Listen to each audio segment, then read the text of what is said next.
이제 욥기 마지막 결론부에 와 있습니다. 오늘과 내일 이틀 동안 욥기 강의를 마무리 짓도록 하겠는데요. 우선은 오늘은 41장까지의 내용을 통해서 내 자신을 알라라는 제목으로 함께 말씀을 나누도록 하겠습니다. 오늘 우리가 본문을 읽으면서 그동안 들어보지 못했던 동물의 이름을 보게 되는데 베헤못과 리어야단 이 말이 나오는 것을 볼 수 있습니다. 이 동물은 실제 하는 동물이라고 이해하기보다는 인간이 감당할 수 없는 크고 무서운 동물들을 신화적이고 문학적으로 표현한 것이다 라고 볼 수 있습니다. 이따만 해더라도 인간이 이 자연의 생태계의 질서 안에서 순응하며 살았던 시대였기 때문에 이렇게 크고 무시무시한 동물을 만나면 속수무책으로 생명을 빼앗길 수밖에 없었습니다. 그래서 이 베헤못이나 리어야단이라는 단어 자체가 주는 두려움이 있습니다. 물론 오늘날에도 산에서 늑대나 멧돼지를 만나게 되면 그런 느낌을 비슷하게 받겠지만 실제적인 공포나 두려움의 대상이다 이렇게 볼 수 있습니다. 그래서 어떤 분들은 실제적인 의미에서 베헤못을 이 하마를 상징한 것이다, 혹은 리어야단을 악어를 상징한 것이다 라고 말하기도 하고, 또 어떤 분들은 과거에 실제했던 동물, 사람들을 정말로 괴롭혔던 동물이다 라고 말하기도 합니다. 하지만 중요한 것이 뭐죠? 중요한 것은 하나님께서 이 말씀을 하신 이유입니다. 하나님께서 크고 두려운 동물을 말하신 이유가 뭐겠습니까? 바로 이것은 인간의 어리석음을 꾸짖기 위해서입니다. 사실 인간이 참으로 어리석은 것은 눈에 보이는 크고 무서운 동물 앞에서는 두려워하고 굴복하면서도 눈에 보이지 않는 만군의 주 하나님 앞에서는 자기를 주장하고 논쟁하기 때문에 하나님께서 이 말씀을 통해서 욥을 깨우치고 계신 것입니다. 자기를 스스로 의인이라 여기고 하나님 앞에서 나는 스스로 문제없다라고 말했던 욥도 어리석고, 또 자기들이 가진 지식만으로 하나님 뜻이라고 확신하면서 욥을 질책한 욥의 친구들도 어리석다라는 것을 이야기해 주시는 거죠. 하나님 보시기에는 부족한 피조물일 뿐이다라는 것을 얘기하고 있는 겁니다. 자, 오늘 우리가 이 욥기를 읽으면서요, 다시 한번 우리 신앙을 좀 돌아볼 필요가 있습니다. 우선적으로 깨달아야 될 것, 생각해야 될 것, 인간이 가장 신앙적일 때가 언제인가, 그걸 좀 찾아보자는 겁니다. 신앙적인 게 언제일까? 오늘 하나님의 말씀을 우리가 유추해 본다면 인간이 가장 신앙적일 때는 자기의 죄악과 무능함을 스스로 깨달았을 때, 다시 말해 자기가 철저히 하나님의 피조물이 되었음을 고백하고 그것을 인식했을 때가 가장 신앙적일 수 있다는 것을 얘기하고 있는 것입니다.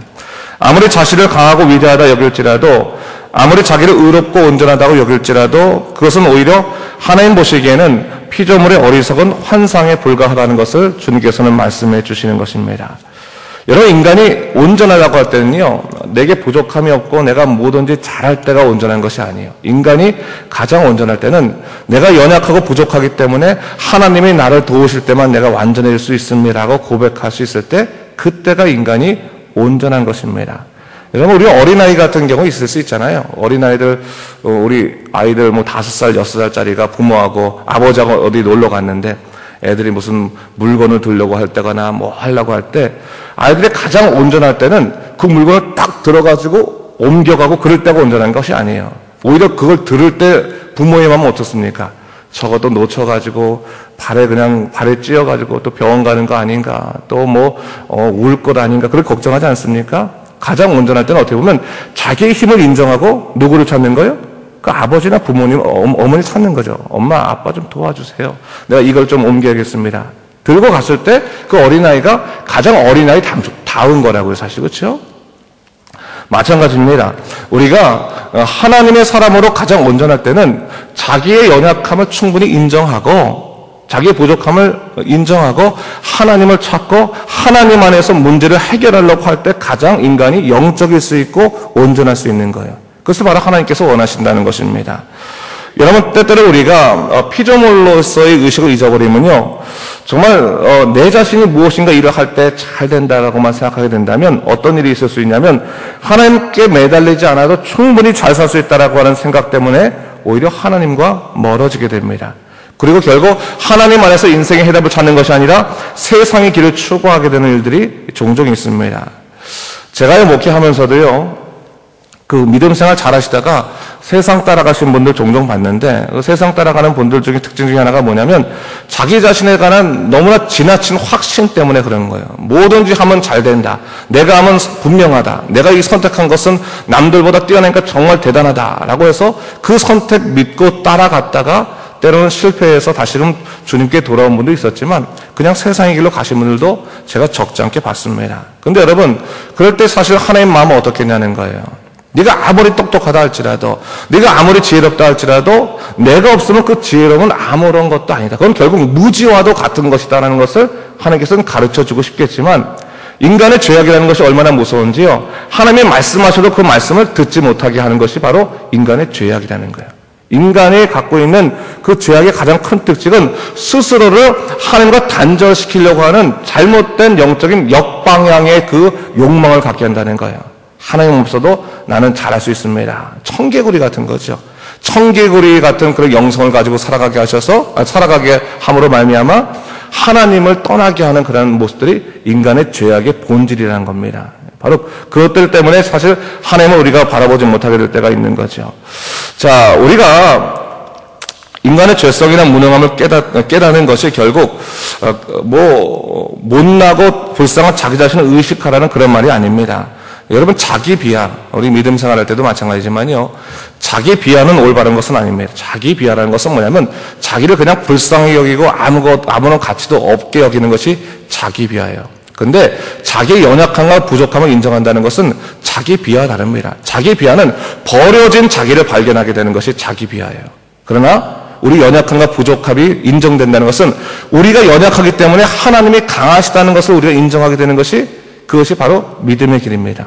그럼 믿음이라고 하는 것은 언제나 우리 연약함 가운데서 하나님이 강대하심과 전능하심을 우리가 인식하게 되는 것이 믿음이에요. 여러분, 우리 스스로가 뭔가 잘할 수 있기 때문에 잘 나가고 내가 할 수 있습니다라고 하는 것이 아니라 내가 연약하기 때문에 하나님이 나를 도우실 수 있습니다라고 말하는 것이 바로 그것이 우리에게 필요한 것이고, 바로 그렇게 하나님의 전능하심과 용납하심을 깨닫게 되면 그 은혜 가운데서 우리가 자유함을 누리게 되는 것입니다. 철학자가 그런 말을 했잖아요. 네 자신을 알라. 소크라테스가 말하지 않았습니까? 근데 저는 어저께 말씀을 준비하면서 그 말이 신앙적인 말처럼 들리는 거예요. 자신을 깨닫는 사람들, 자기의 본질, 자기의 실제를 깨닫는 사람들이 진정으로 하나님을 만날 수 있다고 하는 것입니다. 오늘 본문 41장 34절을 보게 되면요, 리오야단에 대해서 말하면서 뭐라고 말합니까? 이 리오야단이 세상의 왕노릇하면서 모든 피조물들을 우습게 본다라고 말하죠. 어쩌면 이 말은 피조물의 현실을 말하고 있는 것도 같은 것입니다. 다 스스로 교만하여서, 스스로 향해서 교만한 사람들, 그런 교만한 사람들이 넘치는 세상 속에서도 왕노릇하는 자가 있을 수 있다는 거죠. 그 왕노릇하는 자가 볼 때는 아무리 스스로가 나는 훌륭하다, 나는 잘났다라고 말해도 그 사람들 보면 다 우습게 여겨진다는 거예요. 하물며 이 왕노릇하는 리오야단이나 그런 세상의 굴림자도 마찬가지입니다. 하나님 보시기에는 뭐예요? 피조물일 뿐이라는 거예요.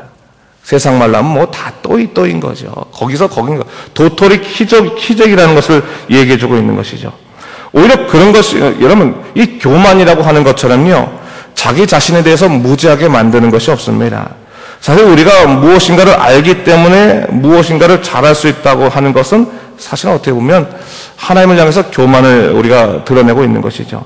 우리가 온전하기 때문에 의인이 된 것이 아니라 하나님의 절대적인 은총으로 의인으로 여겨졌을 뿐입니다. 그러기에 하나님 앞에서 우리가 우리 스스로를 주장할 수 있는 것은 사실 없습니다. 이런 믿는 자들이 하는 기도는요, 마치 무엇을 받아야 할 것처럼 요구하는 빚쟁이처럼 기도하는 것이 아닙니다. 여러분, 우리는 매 순간 하나님 앞에서 자기의 부족함을 인정하면서 하나님의 긍휼과 은혜를 구하는 부족한 자로서의 그 자기 고백이 사실 있어야 되는 것입니다. 그럴 때 주님께서는요, 고난 가운데서도 우리의 심령을 깨트리시면서 겸손한 믿음의 고백으로 하나님만이 나의 주님이시라고 고백하게 하시면서 우리를 따라오게 하시더라는 것입니다. 하나님의 사람으로 변화시켜 주시더라는 것입니다. 자, 오늘 우리가요, 신앙의 길을 우리 할 때, 여러분 좀 아셔야 될 게, 여기 분들 다 아시겠지만, 신앙의 길이 우리가 인생을 살아가면서 선택할 수 있는 하나의 길이라고 생각하면 안 돼요. 선택할 수 있는 길 중에 하나가 아닙니다. 여러분, 이것은 어떻게 보면 내가 선택한 거잖아요. 내가 여기로 갈 수도 있고 절로 갈 수도 있고 일로 갈 수도 있고 하는데 내가 이것이 진짜 같은 거 이걸 선택하겠다라고 하는 건데 출발은 거기서 출발하는 것이 아닙니다. 신앙의 길이라는 것은 뭡니까? 하나님께서 우리로 하여금 절대적인 은총으로 말미암아 이 길로 가게 하셔서 우리의 눈에 비닐 같은 것들을 벗겨주셔서 우리로 하여금 하나님을 바라보게 하시고 진정한 인생의 진리가 무엇인지를 깨닫게 해주셨기 때문에 이 길로 가는 거죠. 그렇기 때문에 이것은 마치 뭐하고 비슷한 거냐면 우리 옛날에 그 동화 보면요, 썩은 동화줄이 있고 그리고 참 동화줄이 있고 그런 거 있잖아요. 그렇죠? 많은 길이 있는 것 같아도 다른 거 붙잡으면 다른 건 사실 다 가짜인 거예요. 다 가짜인 거예요. 다 죽음으로 인하는 길이에요. 진짜 동화줄은 뭐예요? 하나님이 주시는 복음의 길만이 진짜 동화줄 같다는 것이죠. 근데 여러분, 이 진짜 동화줄 같은 거 붙들고 가더라도 여러분 무엇이 있을 수 있어요? 수많은 유혹이 있을 수 있다는 거예요. 수많은 죄의 유혹과 수많은 죄의 공격들이 있을 수 있다는 거예요. 여러분, 우리가 믿음 생활할 때도 그 복음을 붙잡고 간데도 불구하고 수많은 세상의 공격과 유혹들 때문에 그 복음의 줄을 놓칠 때도 있어요. 우리 스스로가. 그것을 생각한다면 항상 주님을 나의 주권자로 우리가 인식하고 그분 안에서 인생의 해답을 찾겠다. 여러분, 예수님만이 길과 진리라고 주님께서 말씀하셨는데 그것이 뭡니까? 예수님만이 해답이라는 것을 얘기하는 거예요. 예수님만이 해답이다. 예수님만이 모든 것이다. 여러분, 우리는 인생을 살아가면서 주님이 무슨 삶에 내 해답을 주겠나? 내 이 사업하는데 무슨 해답이 있을 수 있겠나? 그냥 기도는 열심히 하되 이 해답은 내가 찾아야지라고 생각하는 좀 이분모적인 삶이 있는데 항상 우리가 잊지 말할 것은 주님만이 해답이라는 것을 잊지 말아야 되는 것입니다. 주님만이 나의 해답이십니다. 내가 주님 안에서 내 인생길 찾겠습니다. 라는 온전한 믿음의 고백 가운데서 하나님께서 오늘 우리를 이끌어 오셔서 온전히 오늘도 기쁨의 삶, 능력의 삶을 살아가게 해 주실 것입니다. 여러분, 인생 속에서 우리 하나님 앞에서 자기를 주장하지 말고 언제나 주님 주신 은혜에 감사하며 또 만족하며 주님 주신 안 보이는 상황 속에서도 주님이 나의 유일한 희망임을 고백하시며 살아가는 여러분 되시길 주님의 이름으로 축원합니다. 기도하겠습니다. 주님 감사합니다. 이 아침에 우리가 말씀을 생각하면서 다시 한번 하나님의 높으신 그 뜻을 생각해 보게 됩니다. 인간의 연약함들을 고백할 때 하나님의 전능하심의 역사들이 우리 안에 들어오는 것처럼 주 하나님 아버지, 우리의 잘못된 것들을 다 내려놓고 정말 우리를 인도하시고 주관하시는 그 하나님만을 의지할 수 있도록 주여 인도하여 주시옵소서. 그 성령님이 우리를 이끄시는 그 놀라운 세계 가운데 살아갈 수 있도록 인도하여 주시옵소서. 감사드리며 예수님 이름으로 기도드립니다. 아멘.